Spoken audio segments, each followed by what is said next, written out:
Hoje é um domingo especial para nós. Nós vamos ter aqui como convidado o Marco Antônio Maiuri, um amigo muito querido, que vem acompanhado da sua esposa Wanda, que é a sua assessora, né? Que faz com que o Marco consiga organizar a sua agenda para estar aqui conosco. E ele vai vir trazer o tema Jesus e Nós, um tema bastante apropriado para um domingo de manhã. Apresentando um pouco o Marco nasceu em berço espírita, atua como médium e divulga a doutrina no Brasil e exterior há 43 anos. É dirigente do Núcleo Espírita Meditação e Caridade em São Paulo. Sua mediunidade tem sido aplicada em auxílio aos que necessitam, sempre com Jesus e Kardec. Seja bem-vindo, Marco. Vou convidando a todos a fechar os olhos.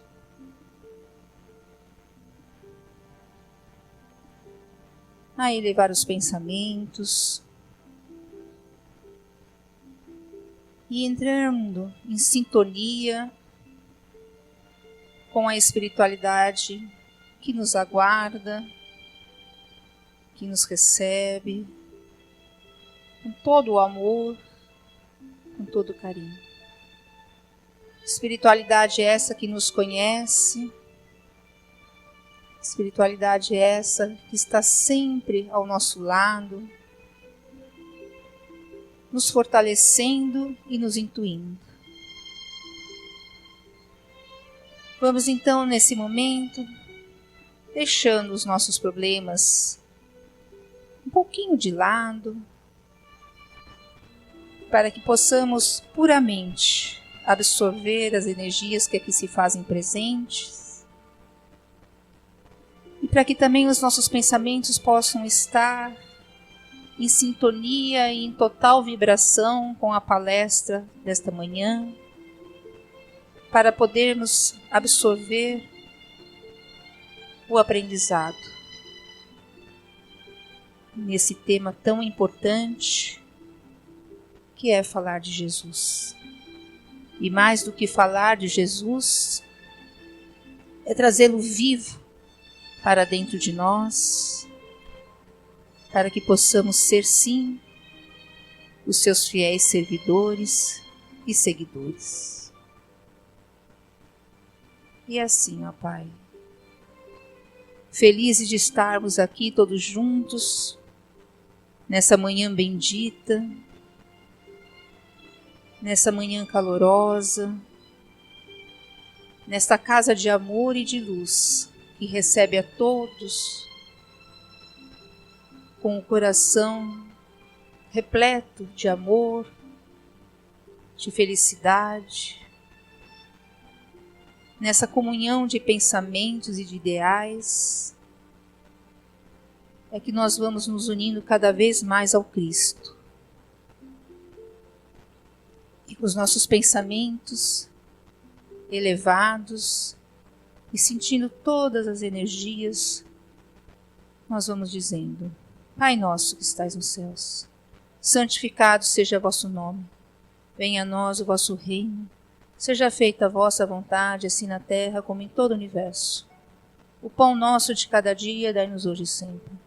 Perdoa, Pai, as nossas ofensas, à medida em que vamos perdoando a quem nos tem ofendido. E não nos deixeis cair diante das tentações, mas livra-nos, ó Pai, de todos os males. Que assim seja. Graças a Deus e graças a Jesus. Muito bom dia a todos. Que Jesus, o Mestre amantíssimo, ampare a todos nós e nos dê a sua paz. Que os eflúvios consoladores do Mestre recaiam sobre esta casa de amor, sobre este posto de socorro. Muito bem, vamos hoje falar da luz de nossos caminhos, a luz de nossas vidas, o maior amor das nossas vidas, que é o Mestre amado. De certa forma, todos nós pertencemos a Ele, porque somos as suas ovelhas, e Ele é o bom pastor, e o bom pastor conhece suas ovelhas todas.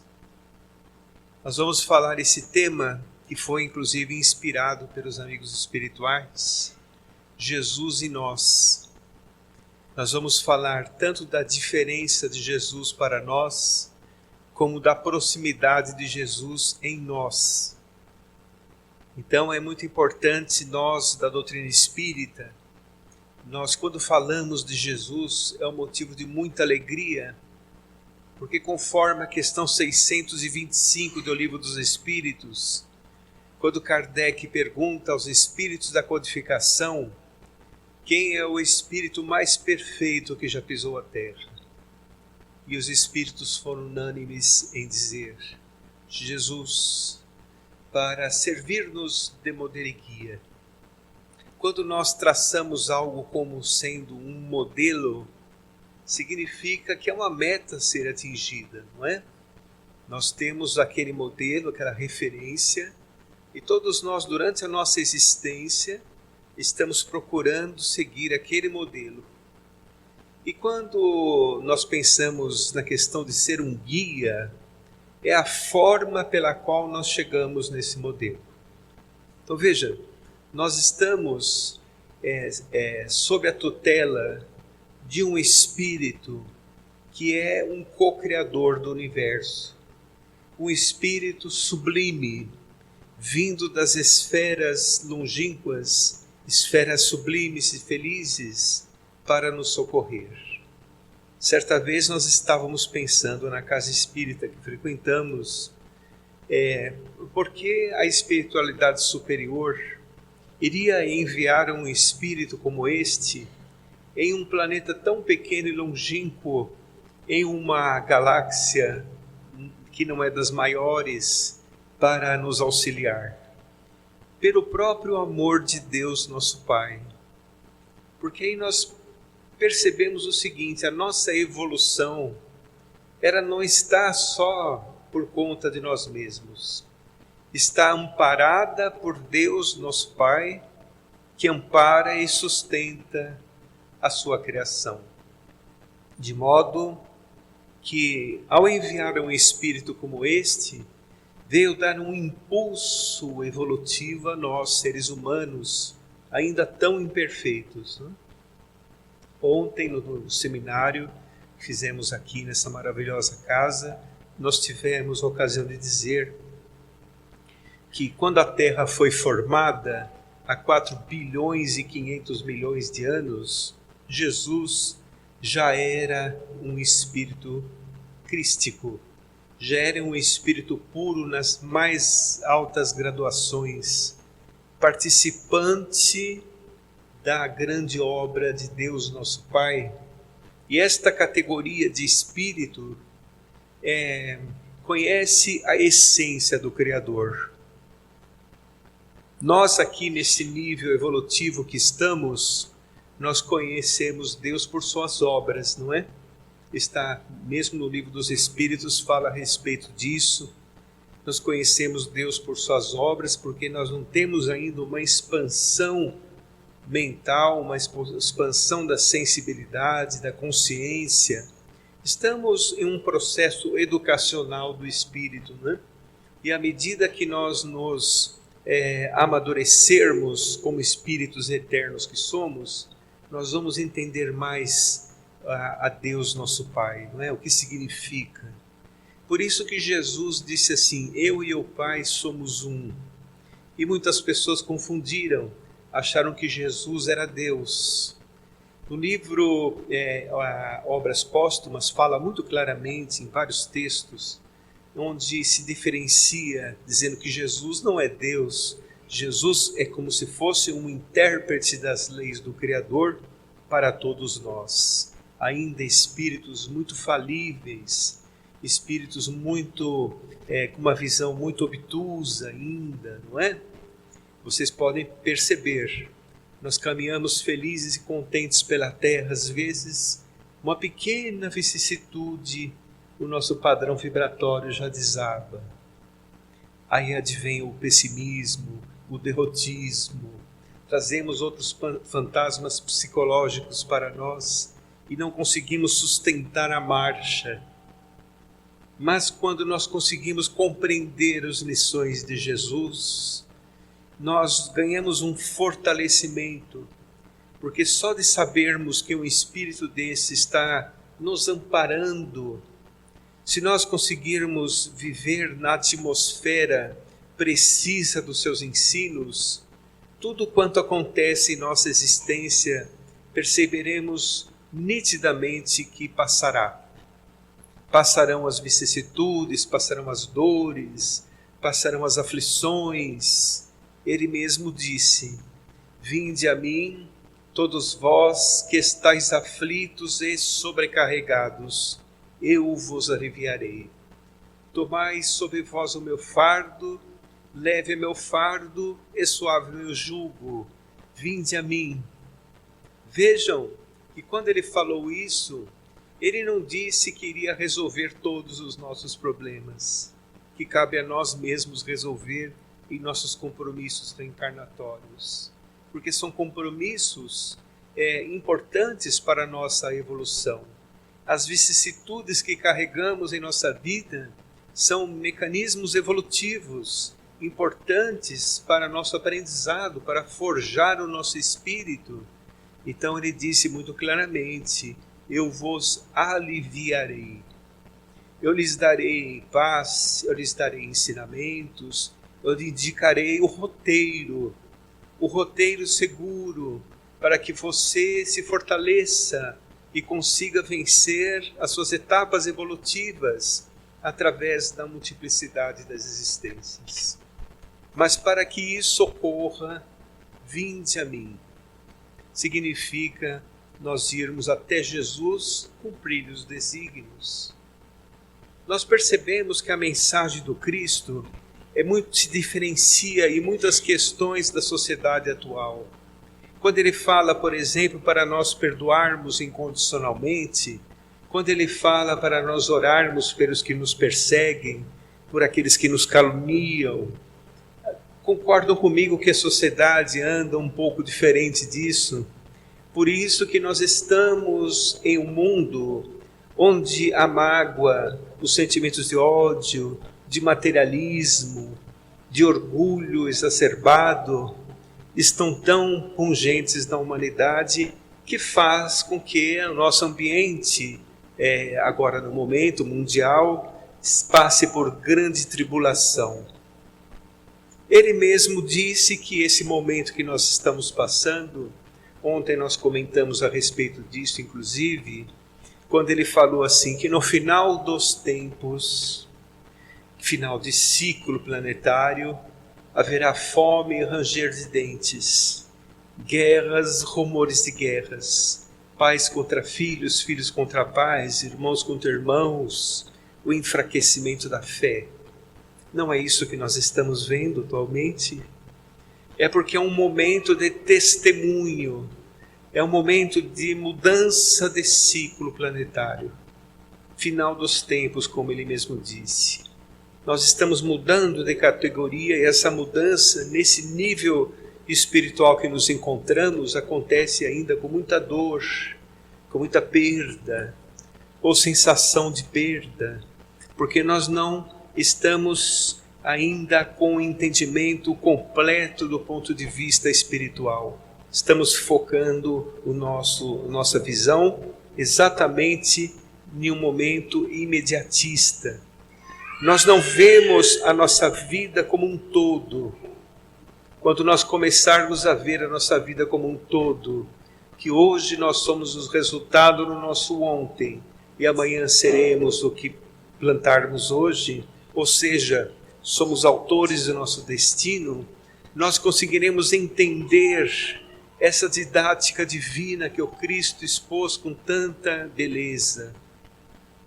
Então, nós estávamos também falando ontem, vou falar muitas coisas que falei ontem, porque tem a ver com esse momento, né? Um título do Evangelho chamado Moral Estranha. Vocês devem o Evangelho segundo o Espiritismo. Lá Jesus fala assim, por isso que se chama moral estranha. Ele diz assim, vocês pensam que eu vim trazer a paz? Eu não vim trazer a paz, eu vim trazer a espada. Eu vim atirar fogo à terra. E tenho pressa que isso aconteça. Imaginem. O que Jesus quis dizer com isso? Ele que é o príncipe da paz, ele que é o salvador da humanidade, porque haverá um dia em nossa humanidade, quando os mansos e pacíficos herdarem uma terra regenerada, que é a nossa própria terra, nós encontraremos realmente Jesus entendido pela maioria das pessoas. Mas o que ele quis dizer com isso? Eu trarei a paz, eu trarei a espada, atirarei fogo à terra. Exatamente esse momento que nós estamos vivendo. Exatamente. E ele tem pressa que isso aconteça para que o homem desperte, para que o homem acorde de seu sono espiritual. Então, é necessário que os nossos equívocos venham à tona, que os nossos valores tão pequenos, tão equivocados, também venham à tona. É necessário que aquele que tem o espírito de um guerreiro, de uma pessoa que faz guerra, também venha à tona. Porque quando vem à tona os nossos equívocos, nós sabemos exatamente o que devemos mudar. É como uma enfermidade. Você tem uma enfermidade, começam então os efeitos daquela enfermidade. Aí o médico, vendo aqueles efeitos, ele vai saber qual medicação aplicar para que seja sanada. E quando os equívocos vêm à tona, o que acontece? Nós sofremos as injunções desses equívocos. E aí nós vamos perceber que estamos caminhando não tão bem. Começamos a perceber que a causa dos nossos sofrimentos é o nosso livre-arbítrio mal usado. É quando nós realmente tomamos decisões não pensando no próximo. E isso faz com que realmente as dores que advenham em nossa vida apareçam dentro de uma lei que a doutrina espírita estuda de uma forma muito bela, lei de causa e efeito. Então, naturalmente, Jesus é aquele mestre, aquele professor, aquele que advoga ao nosso favor nas esferas superiores, é o responsável por nós.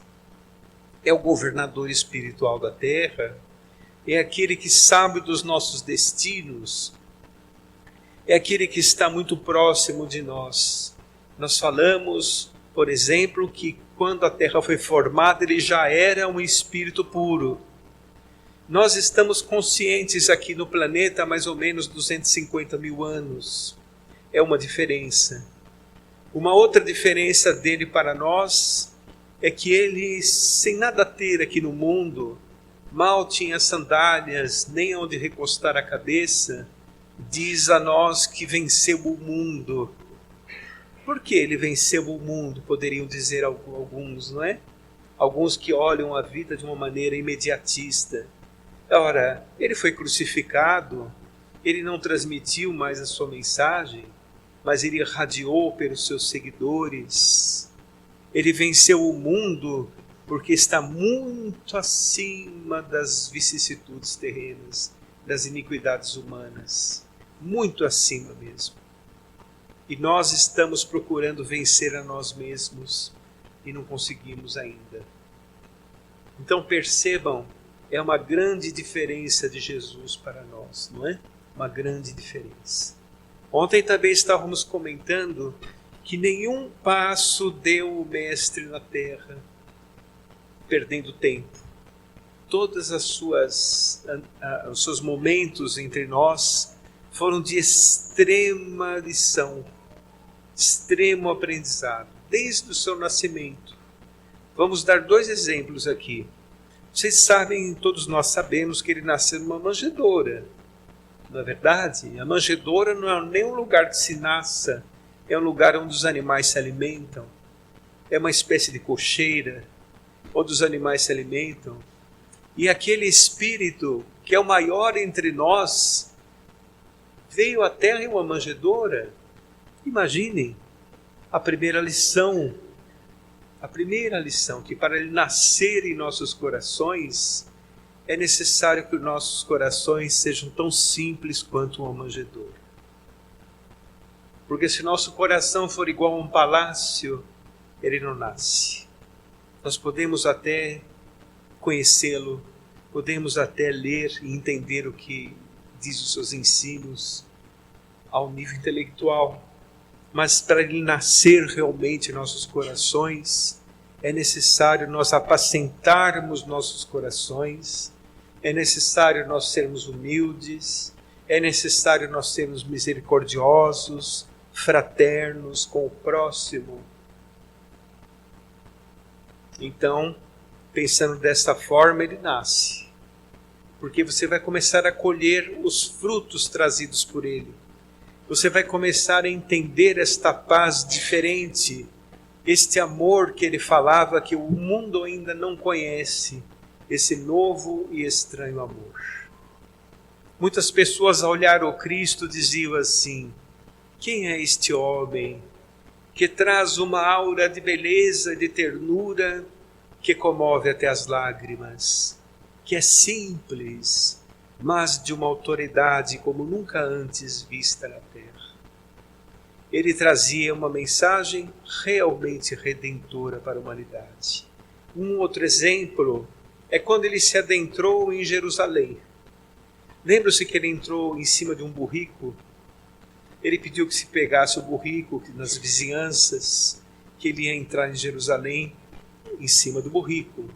O burrico, ele representa o trabalho, ele representa o serviço, era um animal de serviço. Por que ele não se adentrou a Jerusalém com um cavalo? Porque o cavalo representa a guerra, na época. Era um instrumento, era um animal utilizado para fazer guerra. Mas ele entrou em Jerusalém em cima de um burrico, um simples burrico, animal de serviço, demonstrando que ele não veio ser servido, apesar de ser o maior entre nós, ele veio servir. E quantos de nós querem ser servidos a todo momento? Basta nós subirmos um pouco mais na escala social, nós queremos ser servidos, queremos ser homenageados, queremos receber comendas, não é? E Jesus não. Porque Jesus entendia uma realidade muito além de nós aqui na terra.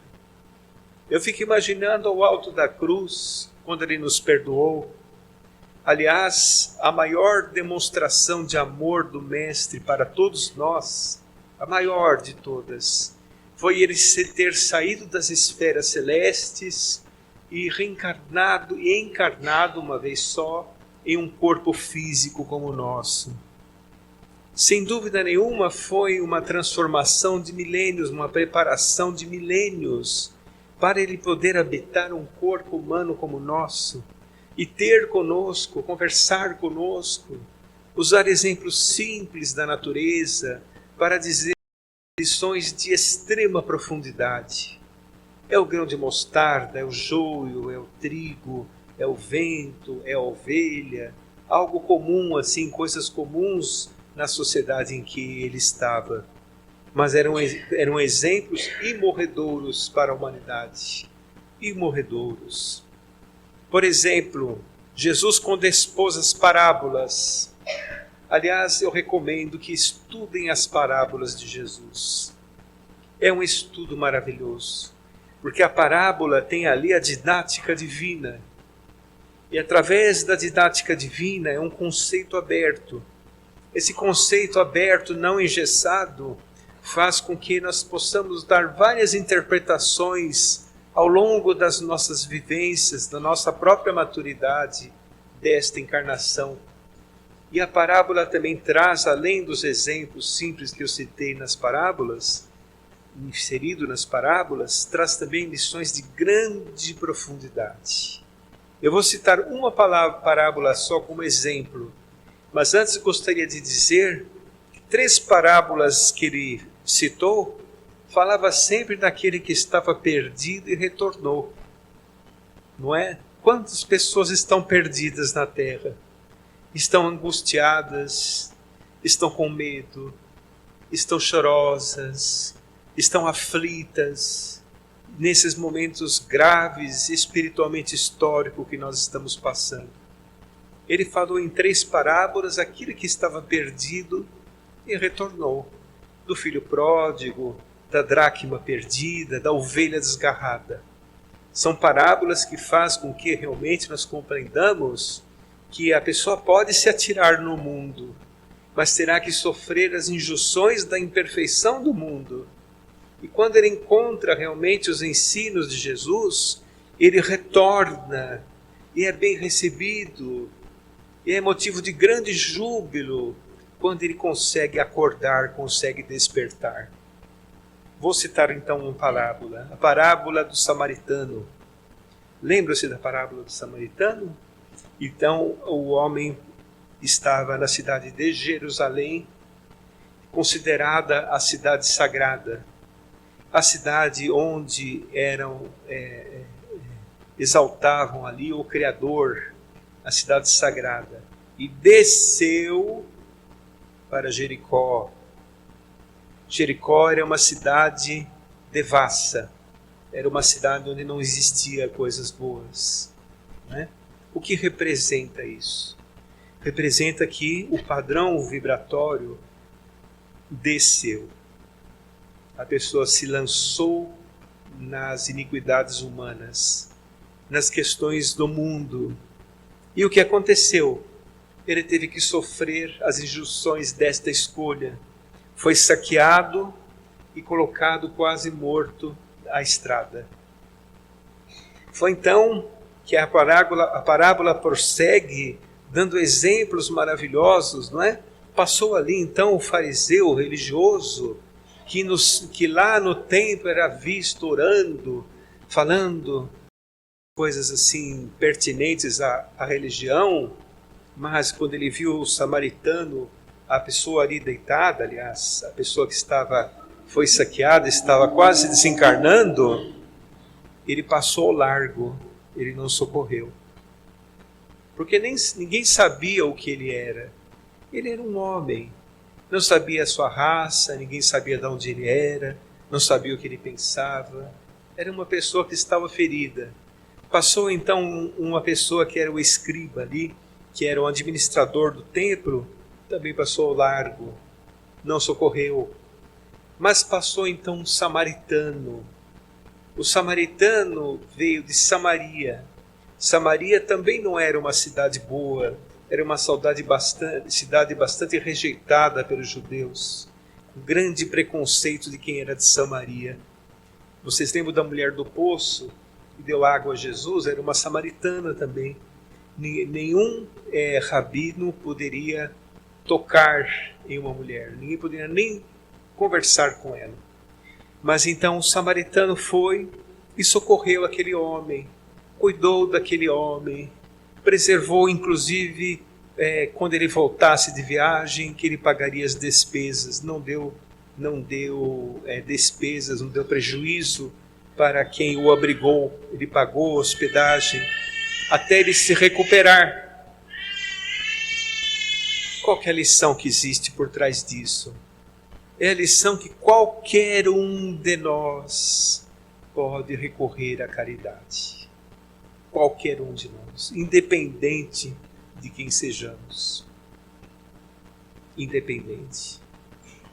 E também falou da hipocrisia religiosa, que muitos religiosos só são religiosos em seu templo. Mas o verdadeiro templo não é as religiões, é o mundo. O verdadeiro templo nosso é o mundo que nos encontramos. É ali realmente que nós temos que praticar. É lá que devemos realmente colocar em prática aquilo que for o melhor para nós, não é? Que for o melhor para nós. Então, são lições, viram como uma parábola, ela se expande em tantos ensinamentos, não é? Uma única parábola. Então estudem as parábolas. É maravilhoso, é sensacional. Vocês vão ver ali Jesus exemplificando de suas próprias palavras como nós devemos conduzir a nossa vida, como nós devemos realmente amparar os nossos corações com a verdade, porque para nos libertarmos, nós temos que nos encontrar com a verdade. A verdade é a verdade universal que Ele veio trazer para todos nós. Não são esses sistemas imperfeitos que o mundo abraça muitas vezes. Certa vez, um amigo espiritual nos disse assim: não é necessário nós irmos com as massas. As massas estão equivocadas. Mas é imprescindível irmos com Jesus, porque aí encontraremos a verdade. Encontraremos o caminho certo. A pessoa se fortalece de uma tal forma que ela pode passar por todas as vicissitudes que houver pelo caminho, não derrubará, ela não tropeçará e ficará no chão, ela não perderá as esperanças, ela terá a esperança sempre renovada em seu coração. Mas como a doutrina espírita observa Jesus também em uma lição belíssima do livro A Gênese, mostrando algumas características de Jesus. Lá diz assim: ele estava ligado ao corpo físico por laços tenuíssimos, somente o suficiente para mantê-lo por um curto período encarnado aqui na Terra. Possuía dupla vista. A dupla vista em alto grau, né? Falou lá. Dupla vista é quando se enxerga não só o plano físico, mas também o plano espiritual inteiro, todas as camadas do plano espiritual. Enxerga também o interior de cada pessoa, porque Jesus, quando curava, por exemplo, ele olhava aquela multidão de aflitos e desesperados e doentes. Ele sabia, pela sua própria visão, pela sua autoridade moral, que aquela pessoa tinha condições morais de ser curada. Então, o sentido do resgate é esse, é nos recuperar moralmente. E ele enxergava aquela pessoa que já estava recuperada moralmente, porque ele não ia tirar os mecanismos de evolução que vêm através das enfermidades às vezes, né? Sempre vem, né? Através das enfermidades. Ele então pegava aquela pessoa, realizava pelo seu desejo a cura no perispírito, no corpo espiritual. E se a pessoa tivesse o merecimento, se refletia no corpo físico. Mas imediatamente, porque ele tinha autoridade para isso. O que é um nervo óptico, por exemplo, para um espírito que plasmou o nosso planeta? Não é nada. É uma aguinha. Então ele desejava: quero que enxergues. Antes fazia uma pergunta: tu queres enxergar? A pessoa fala: quero. Tu crês que eu te posso fazer enxergar? Creio.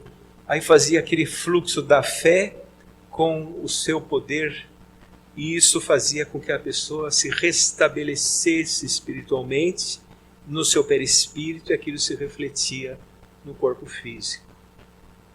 Mas Jesus, em todos aqueles chamados milagres, que a doutrina espírita fala que não existe um milagre, o que existe realmente é a sua autoridade moral agindo sobre os elementos naturais da natureza. Os elementos naturais. Não é? Então ele utilizava ali magnetismo, agregação das partículas, assim por diante. Lá diz, inclusive, no livro A Gênese, que ele tinha completo domínio sobre a matéria. Completo domínio sobre a matéria. Ele alterava substâncias, ele atingia ali a intimidade das partículas do mundo atômico ali, pelo pensamento, pelo desejo, certo? Alterava, além de substâncias, fazia parar tempestades, realizava a melhora da pessoa, assim por diante. São as qualidades espirituais de Jesus, conquistadas por muitos bilhões de anos. Porque ele também passou por toda a fiel educativa que todos nós, em mundos que talvez nem existam mais. Mas quando ele veio aqui para nós, encarnado uma única vez, foi o maior sacrifício de amor que esse Espírito podia ter sobre nós. Porque ele teve as suas possibilidades reduzidas, o seu real potencial reduzido, e já era aquela maravilha. Porque senão ele não conseguiria habitar um corpo físico. Certamente ele era ajudado por espíritos do mesmo grau que ele, que estavam na vida espiritual, não é? Certamente. Agora, não eram todos que Jesus curava. Ele trazia também esperança. Esperança para aquelas pessoas que o procuravam. Inclusive para que a pessoa conseguisse vencer os seus embates educativos das reencarnações. Eu vou citar uma pequena história que está no livro de Humberto de Campos. Humberto de Campos nos diz assim, que na porta do templo de Jerusalém existia uma adornada mulher que viu um jovem que magnetizou suas retinas. Ela viu aquele jovem e se encantou por ele, sem saber porquê. Então ela ajeitou os cabelos, a túnica muito alva, e disse assim: jovem, tua presença encheram-me as ânforas do coração. Quero convidar-te para ir à minha casa. E apontou ali uma vila com flores, com muitos arbustos. Lá eu recebo os viajantes, dou o prazer que regala a vida. E lá eu quero te convidar para lavar os teus pés com perfume de nardo, afagar a sua fronte, para que descanses da longa viagem. Tu vens. Aquele jovem disse assim, não disse nada. Ela ficou um pouco preocupada com aquilo e falou assim: vem comigo, eu quero estender tapetes vermelhos, eu quero colocar meus músicos à tua disposição, treinados dos melhores palácios. Vem comigo. Não respondeu. Aí ela voltou e disse assim: vem comigo, procedo assim por amar-te e vejo em teus olhos uma estranha chama. Tu vens? Aí ele respondeu: hoje eu não posso, quem sabe depois. Ela ficou um tanto agastada e partiu. 2 anos se passaram. Jesus estava curando um paralítico no tanque de Betseda. Sabe aquela passagem onde existia ali um tanque que tremulava a água e o paralítico não conseguia chegar na água porque diz que recebia um benefício quem mergulhasse na água quando ela tremulasse, não é? E o paralítico ficava muito triste com aquilo. Foi exatamente essa passagem. Devia ser algum abalo sísmico que tremulava a água, não é? Mas Jesus estava lá, curou, falou para o paralítico: você não precisa do tanque, você precisa de mim. Levanta-te, anda. E o paralítico então levantou. Foi quando aproximou-se uma mulher do mestre e disse assim: mestre, eu gostaria de levar-te para ver uma mulher que sofre muito. Ele então terminou suas atividades e foi ver a mulher. Quando ele apareceu ali na sua casa, era um verdadeiro escombro humano. Ela estava com feridas pontiagudas, dolorosas. A pele era da cor do esterco da terra. Muita dor. Foi quando ela olhou aquele jovem e reconheceu: tu, o mestre Rabi Galileu, que ampara, sustenta e apacenta. O que queres de mim, uma mulher tão desventurada? Tentou fugir, mas as dores não permitiram. Aí Jesus afagou-a junto a si. Imagine que felicidade, hein? Afagou-a junto a si e disse assim: na casa de meu pai nunca se extingue a esperança. Vem comigo, tu que sofres. Ela então começou a chorar e Jesus disse assim: vejo então, procedo assim por amar-te e vejo em teus olhos uma estranha chama. E a mulher então desencarnou em seus braços. Então vejam, cumpriu uma etapa reencarnatória sob o amparo do Mestre. Então nós não devemos pensar em Jesus dessa forma, onde ele deve resolver todos os nossos problemas. Não é assim. As nossas responsabilidades espirituais cabem a nós, a mais ninguém. Cabe somente a nós. Ele nos amparará, ele nos dará paz ao coração, desde que nós proporcionemos paz aos outros. Ele também nos socorrerá, desde que nós aprendamos a socorrer os outros. E não fiquemos somente com as nossas dores, com as nossas impaciências, com o nosso orgulho ferido. Se nós fizermos a nossa parte, ele saberá nos conduzir, porque nós estaremos preparados. Então é desta forma que nós temos que olhar Jesus, como aquele que é o nosso modelo e guia, aquele que irá realmente trazer para todos nós o que precisamos em nossa vida. Nós estamos sob a tutela de um Espírito maravilhoso.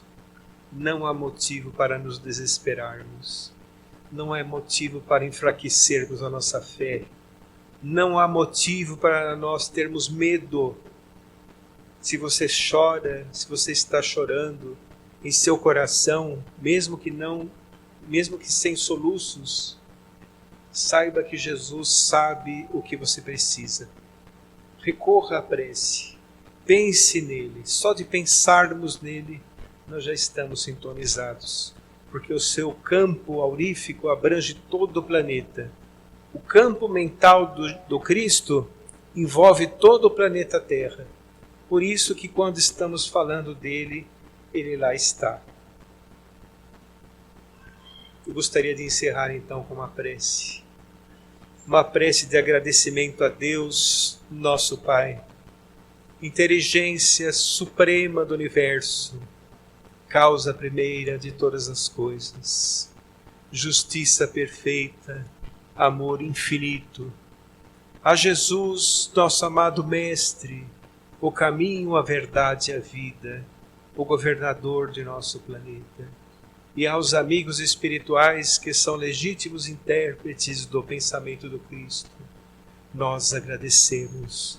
Agradecemos por tudo que temos, mas também pelas provas educativas, pelas expiações regeneradoras, também pelos momentos felizes que nos erguem das quedas da caminhada dadas pela misericórdia do Criador.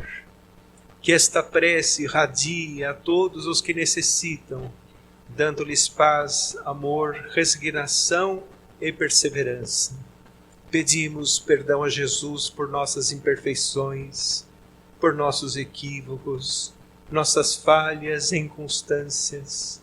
Dá-nos forças renovadas para caminharmos contigo, amado e excelso amigo, no sustento da paz e na evolução de nosso espírito. Sê conosco, Senhor, auxilia-nos a caminharmos junto a Ti. Pai nosso que estais nos céus, na luz dos sóis infinitos, Pai de todos os aflitos deste mundo de escarcéus, santificado seja o Teu nome sublime, que em todo o universo exprime ternura, concórdia e amor. Venha a nós o Teu reino de bondade, de paz, de claridade, na estrada da redenção. Cumpra-se Seu mandamento, que não vacila nem erra, nos céus como em toda a terra, de lutas e sofrimento. Livra-nos de todo mal, dá-nos o pão no caminho, feito na luz do carinho do pão espiritual. Perdoa-nos nossos débitos tenebrosos, de passados escabrosos, de iniquidade e de dor. Auxilia-nos nos sentimentos cristãos a amarmos aos nossos irmãos que ainda vivem longe do bem, e com a proteção de Jesus, livra a nossa alma do erro deste mundo de desterro, ainda tão distante de vossa luz. Que a nossa ideal igreja seja o altar da caridade, onde se faça a vontade de teu bendito amor. Muita paz a todos, fiquem com Deus.